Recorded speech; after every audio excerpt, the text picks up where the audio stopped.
Hola, bienvenidos a este podcast. El día de hoy vamos a explicar el transcurso entre la guerra de Israel y Hamas desde 1922 hasta la actualidad.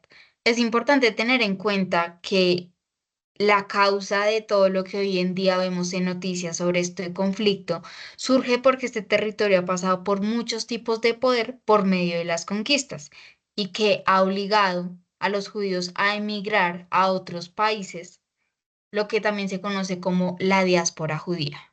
Otra cosa que hay que tener en cuenta es que los ejércitos árabes conquistaron e introdujeron el Islam en este territorio.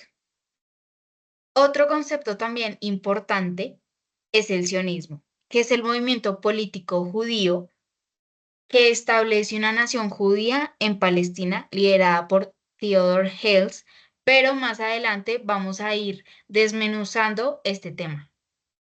Bueno, pues antiguamente, por las diferentes guerras que se generaban, en ese territorio se encontraban árabes, judíos y diferentes religiones. Entonces, precisamente por estas guerras fueron trasladados los judíos y los árabes terminaron en este territorio. En 1922, el Imperio Otomano dominaba lo que se conoce actualmente como Israel y Palestina. El Imperio Británico, al querer derrocar este Imperio Otomano, acude tanto a los judíos como a los árabes por separado, y a cada uno les promete una cosa diferente. Entonces, a los judíos les promete un hogar nacional para ellos, ya que en ese entonces estaba empezando la persecución de judíos, y a los árabes les promete la protección de derechos y adquisición de nuevas tierras. Sin embargo, cuando estos dos ayudan a derrocar al Imperio Otomano, los británicos no cumplen ninguno de estos acuerdos y dividen los territorios con Francia. Luego de la Primera Guerra Mundial, la Liga de las Naciones pone al mando a Reino Unido para controlar la población, por lo que Reino Unido crea Palestina para los árabes y judíos.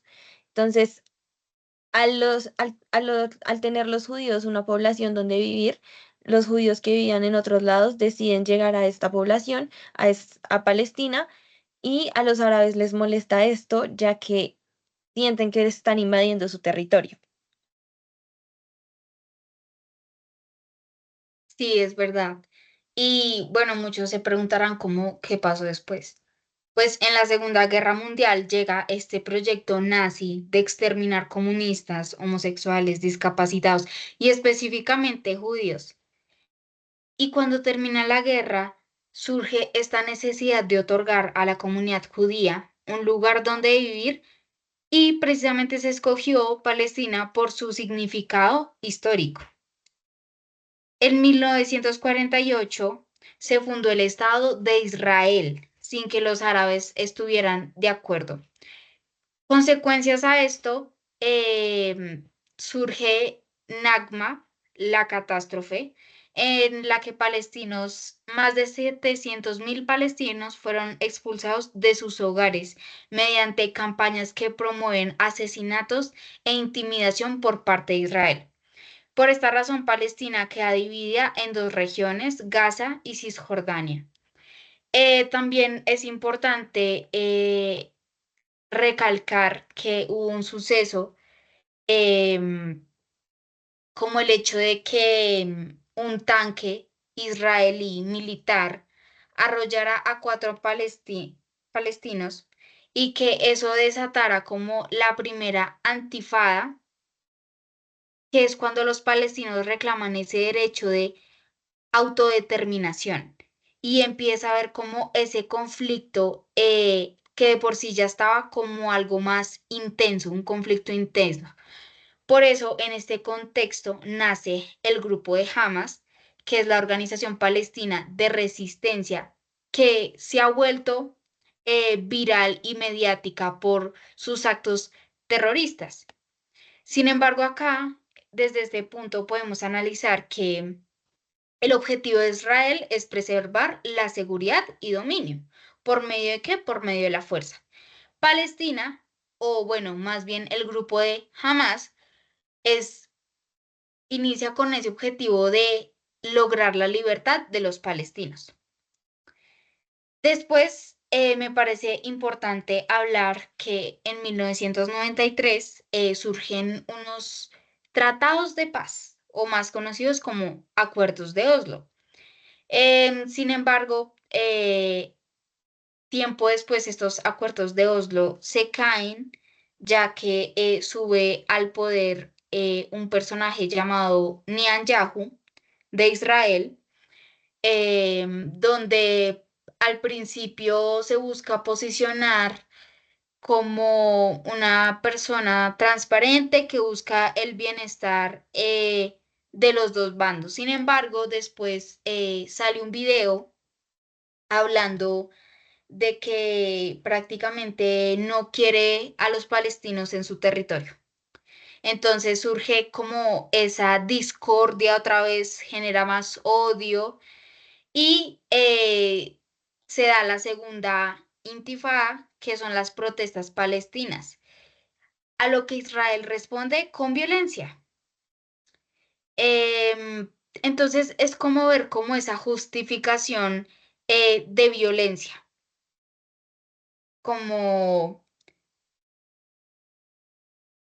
como los palestinos se rebelan en contra, Israel tiene que someterlos a violencias y así jamás como tú me atacaste, entonces vuelve y, y designa otra ola de violencia. Lo que podemos percibir que obviamente pues este ha sido un conflicto asimétrico, ya que pues Israel cuenta con un ejército y un armamento avanzado porque está respaldado por potencias como Estados Unidos. Pero, Dani, ¿tú qué opinas? Bueno, pues yo creo que acá, ya después de todo este contexto histórico, todo esto, yo creo que acá, digamos, se puede entender más qué es lo que está pasando actualmente. Sin embargo, yo creo que es importante resaltar, como se dijo anteriormente, ese apoyo militar y ese apoyo de tecnología respaldado por potencias. Digamos, Israel, cómo está Israel y cómo está Hamas en cuestión de tecnología y en cuestión de armamentística. Israel tiene muchos recursos económicos, tecnológicos y militares.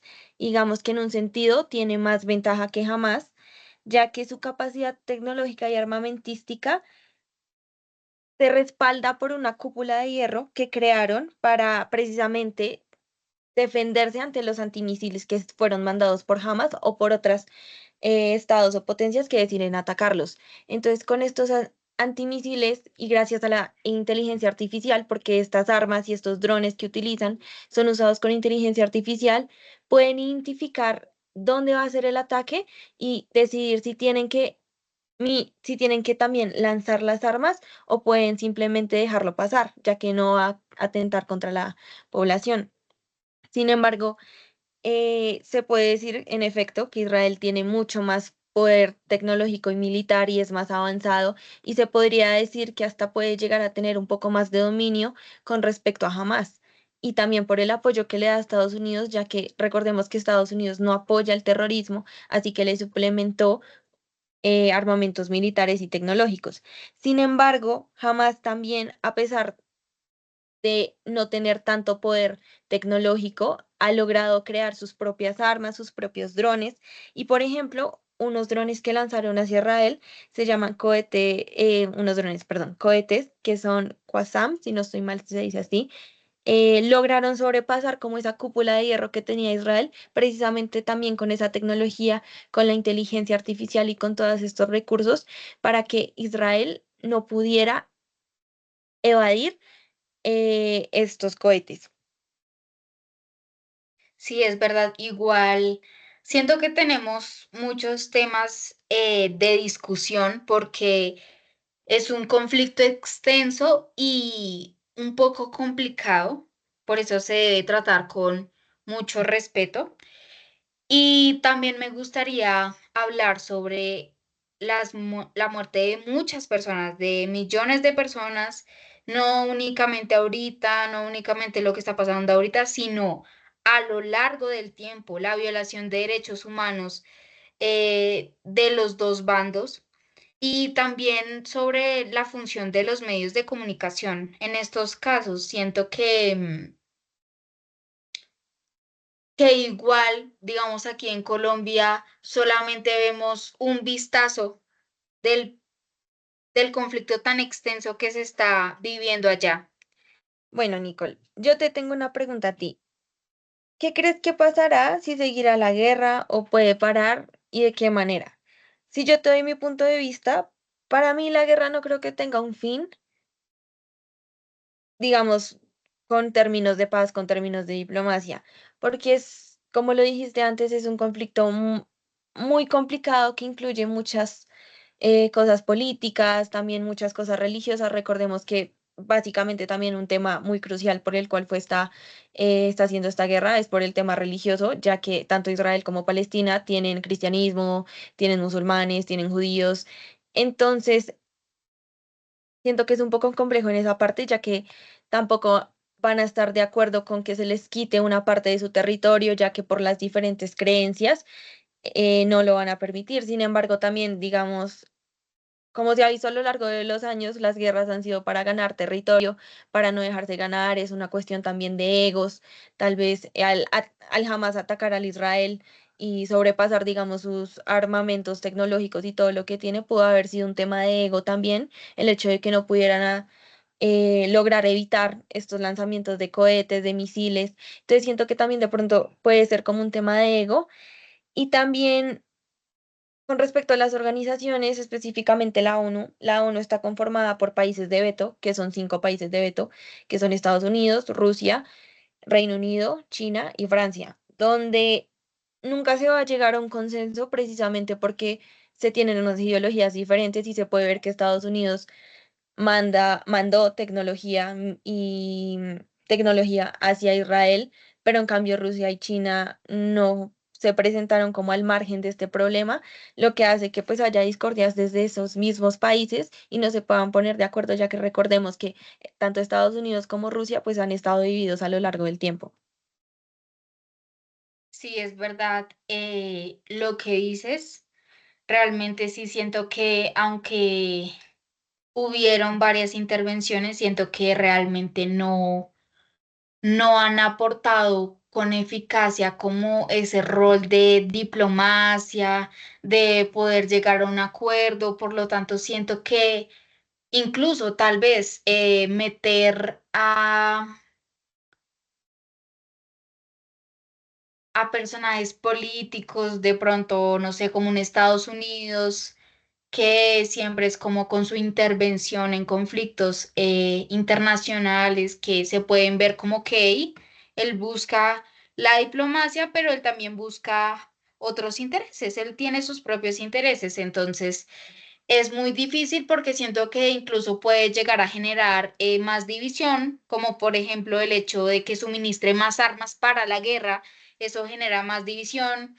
Mm, lo que sí apoyo total es la ayuda humanitaria porque es necesaria, pero la verdad es un conflicto muy difícil de resolver y es un conflicto muy extenso. Creo que se puede llegar a resolver tal vez no de una manera diplomática, que es lo que todo el mundo quiere, ya que lo que tú decías, son culturas diferentes, ideologías totalmente diferentes y como en los dos bandos hay como ese sentido de pertenencia, de nacionalismo, entonces va a ser muy difícil el querer decir, bueno, listo, te ofrezco esta parte de mi territorio como recompensa a toda esta guerra, a todos los muertos, o sea, realmente siento que es muy difícil llegar a un acuerdo.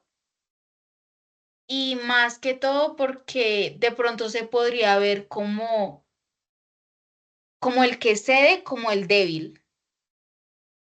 Sin embargo, pues obviamente es importante ir en pro del diálogo, pero es difícil. Es difícil en este caso, así que no sabría decirte con certeza lo que va a pasar, ya que pienso de que o pueden llegar a un acuerdo ambos, que ambos queden totalmente satisfechos y que se reconozcan sus territorios frente al derecho internacional. O la otra opción es que solamente uno sea el ganador de todo este conflicto. Bueno, yo creo que eso sería todo por este podcast. Sin embargo, yo creo que toca recalcar que siempre una guerra no se puede justificar por más malo que sea el uno o por más malo que sea el otro. Una guerra es injustificable y una guerra no debería hacerse, sino siempre se tiene que hacer desde el ámbito diplomático para evitar precisamente lo que está pasando, estas incontrolables muertes que llevan no solamente desde este año, sino llevan desde años anteriores con este conflicto, porque este conflicto ya desde hace demasiado tiempo.